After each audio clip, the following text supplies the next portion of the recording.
আল্লাহর আদালতে দাঁড়াইয়া হিসাব দেওয়ার ভয়। দুনিয়াতে যেই ব্যক্তি মনে মনে আল্লাহর আদালতে দাঁড়ানোর ভয় করিয়া গুনাহ থেকে নিজেকে বাঁচাইবে, নবী বলেন তারে সুসংবাদ দিয়ে দেন, তার ঠিকানা হবে জান্নাতুল মাওয়া। আল্লাহর ভয়। আজকে এত বয়ান কি, বৃষ্টি আর রৌদ্র কি, গরম আর ঠান্ডা, বয়ান 12 মাস। তাবলীগওয়ালাদের বয়ান, পীর সাহেবদের বয়ান, জুমার খতিব সাহেবদের বয়ান, আমাদের বক্তাদের বয়ান, এত বয়ান, আবার মোবাইলে বয়ান, কিন্তু আমলনামা শূন্য কেন?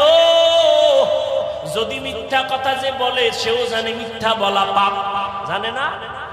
যে অন্যের হক নষ্ট করে সেও জানে অন্যের হক নষ্ট করা গুনাহ। মা বাবারে কষ্ট দেওয়া গুনাহ, এরপরও দেয়। মিথ্যা কসম খাওয়া গুনাহ, জানে